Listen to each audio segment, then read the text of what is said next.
अस्सलाम वालेकुम, welcome to education world. कैसे हैं आप लोग। आज की वीडियो में हम MTS 202 का क्विज़ नंबर 3 सॉल्व करने जा रहे हैं।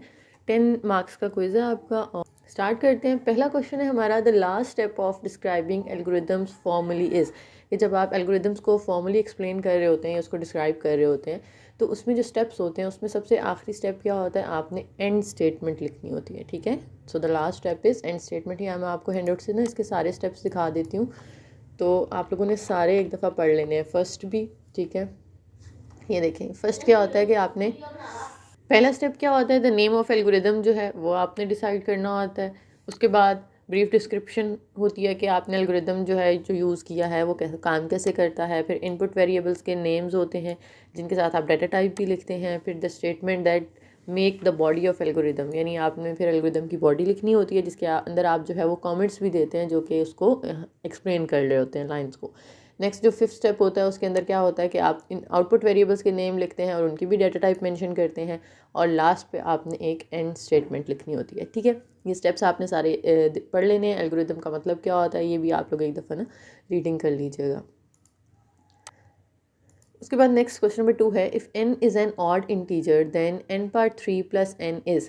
n अगर एक ऑड इंटीजर है तो अगर आप उसका क्यूब लें और उसमें वही नंबर ऐड कर दें तो क्या होता है, ये मैं आपको ज़रा ना एग्जांपल से समझाती हूँ। वैसे तो ये उससे होना है, इंडक्टिव जो आपकी वो प्रॉपर्टी वगैरह है ना उससे होना है, लेकिन MCQ में इतना टाइम नहीं होता तो हम लोग इसको वैसे ही कर लेते हैं। ठीक है, ये देखें जी, यहाँ पे अगर आप n की पावर लेते हैं 3 प्लस n, ये हमें दिया हुआ है ना फॉर्मूले के अंदर, तो कहते हैं कि n की जगह कोई ऑड नंबर आपने पुट करना है। तो मैंने पहले यहाँ पे 1 पुट कर दिया। 1 पुट करके हम देख लेते हैं कि 1 की जब आप पावर लेते हैं 3 तो वो 1 ही आता है और उसमें वही नंबर आपने ऐड करना है। तो 1 हम उसमें ऐड करेंगे तो 1 + 1 2 हो जाएगा। और अगर आप यहाँ पे ऑड नंबर ले रहे हैं 3 फॉर एग्जांपल, उसका क्यूब लेंगे तो 27 आएगा और उसमें वही ऑड नंबर यानी 3 आपने ऐड कर देना है। तो 27 + 3 30 होता है। इस तरह से आप 5 की भी एग्जांपल लेके देख सकते हैं कि उसका क्यूब लें और उसमें 5 ऐड कर दें तो वो आपके पास 150 आता है।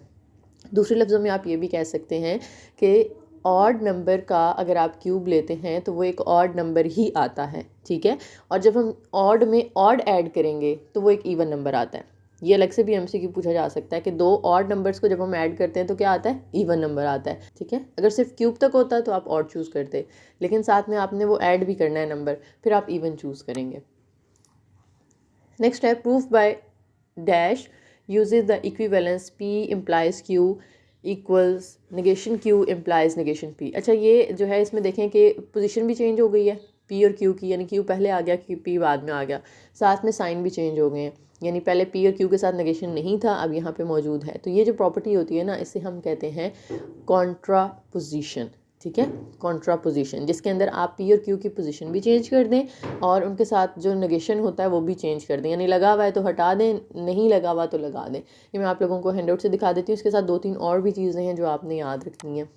यहाँ से आप देख लें, ये ना 3-4 चीज़ें पूछी जा सकती हैं आपसे कि जो प्रूफ करने के मेथड होते हैं उनमें आपने 2 यूज़ करने होते हैं, या डायरेक्ट प्रूफ या इनडायरेक्ट।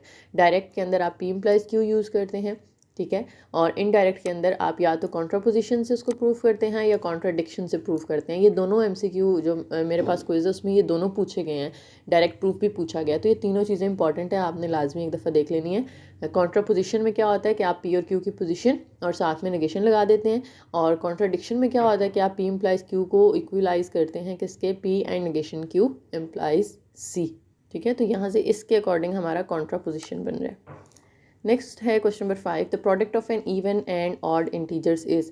अगर आप दो इवन नंबर्स को एक इवन और एक ऑड नंबर को मल्टीप्लाई करते हैं तो क्या आंसर आता है, एक इवन नंबर ही आता है। जैसे 2 और 3, एक इवन एक ऑड है ना, तो 2 3 = 6 होता है। 5 और 2, एक इवन एक ऑड है तो 5 2 = 10 होता है। 4 और 3 को मल्टीप्लाई करके देख लें, यानी कोई भी एक इवन और एक ऑड नंबर उठा लें, दोनों को मल्टीप्लाई करें तो जो आंसर आएगा वो हमेशा इवन नंबर ही होता है। नेक्स्ट है, in the direct proof we show that if the statement P is true then the statement Q is. अभी मैंने आपको बताया था कि डायरेक्ट प्रूफ से रिलेटेड आपको MCQ आ सकता है। ठीक है, तो इसमें क्या है कि अगर स्टेटमेंट P जो है वो ट्रू है तो Q भी ट्रू होनी चाहिए। ये नीचे ही आपके पास लिखा हुआ है, P implies Q के अंदर हम ये कैसे प्रूफ करते हैं, that if P is true the Q must also be true. तो यहाँ पे Q जो है वो क्या होगा, नॉट नेसेसरी ट्रू नहीं लगाएंगे आप, इसका मतलब है कि ट्रू हो भी सकता है और नहीं भी हो सकता, ज़रूरी नहीं है कि वो ट्रू हो, ठीक है, लेकिन ये हमेशा ट्रू ही होता है, तो इसलिए हमने ये वाला ऑप्शन चूज़ करना है। नेक्स्ट है the sum of two integers is even. दो इंटीजर्स को ऐड करने से आंसर जो आता है वो इवन कब होता है? इवन तब होता है या तो दोनों इवन हो या दोनों ऑड हो, या तो दोनों इवन होने चाहिए या दोनों ऑड होने चाहिए, ठीक है। जैसे अगर आप दो इवन नंबर्स ले लेते हैं, फॉर एग्जांपल 2 और 6, तो उनको आप ऐड करेंगे तो आंसर 8 आ रहा है, that is an even number. और अगर आप दो ऑड ले लेते हैं, फॉर एग्जांपल 3 एंड 9, उनको भी आप ऐड करें तो 12 एक इवन नंबर आता है, ठीक है। तो कोई से भी आप दो इवन ले लें या दोनों ऑड लें, फिर ही आपका जो आंसर है वो इवन आता है, ठीक है। तो या ये वाला हम चूज़ करेंगे, C option, both are even और बोथ आर ऑड। ये इवन ऑड वाले ना काफ़ी क्वेश्चंस आएंगे आपको, तो ये आप लोगों ने अपना कॉन्सेप्ट क्लियर कर लेना है। अच्छा, -1 की पावर n जो है वो इक्वल टू 1 कब होती है? 1 की जब आप कोई भी पावर लेते हैं ना तो आंसर 1 ही आता है, ठीक है। 1 की पावर 2 लें, 1 की पावर 10 लें, 1 की पावर 50 लें, 1 को जितनी दफ़ा मर्जी आप मल्टीप्लाई कर लें उसने आपको 1 ही आंसर देना है। लेकिन -1 की सूरत में ना पावर से सिर्फ ये फ़र्क पड़ता है कि साइन जो है ना वो चेंज हो जाता है, यानी अगर पावर इवन है तो आंसर में प्लस आएगा, माइनस नहीं आएगा, और अगर पावर ऑड है तो फिर आंसर में माइनस आएगा, ठीक है। तो इनमें से इवन नंबर कौन सा है? 4। इवन वो होता है जो 2 के टेबल में आता है, ठीक है। तो अगर हम ये 7 पुट करते हैं तो ये ऑड पावर है तो आंसर -1 आना चाहिए था, लेकिन हमें क्या आंसर चाहिए? +1 चाहिए, इसलिए हमने यहाँ पे इवन जो है ना पावर वो चूज़ की है। नेक्स्ट है which of the following is true for n is equal to 1। अब देखें फॉर्मूला सब में सेम है, 2 power 2n -1, 2 power 2n -1, 2 power 2n -1। तो इसको ना पहले हम n की वैल्यू पुट करके ज़रा सॉल्व कर लेते हैं। ये देखें 2 पावर 2n -1 है, तो मैंने n की पावर उन्होंने हमें क्या दी हुई है? 1 दी हुई है ना क्वेश्चन में, तो यहाँ n की जगह 1 पुट करें, ठीक है। तो 2 1s आर 2, और 2 की पावर जब आप 2 लेते हैं तो 4 आता है, साथ में -1 एज इट इज़ लिखते जाएं, एंड पे जब आप 4 में से 1 माइनस करेंगे तो वो 3 आ जाएगा। तो 4 - 1 करके हमारे पास आंसर 3 आया। तो हम देखते हैं कि 3 जो है वो क्या 2 से डिविजिबल है? नहीं। 3 से डिविजिबल है, यस। यहाँ पे हमने बी ऑप्शन सेलेक्ट करना है। 5 से भी डिविजिबल नहीं है और 4 से भी डिविजिबल नहीं है। Next, proof by using equivalence, ये वही आ गया आपका जो कॉन्ट्रापोजिशन और डायरेक्ट प्रूफ के साथ था ना, ये कॉन्ट्राडिक्शन की स्टेटमेंट है, ठीक है। डी ऑप्शन यहाँ से करेक्ट होगा।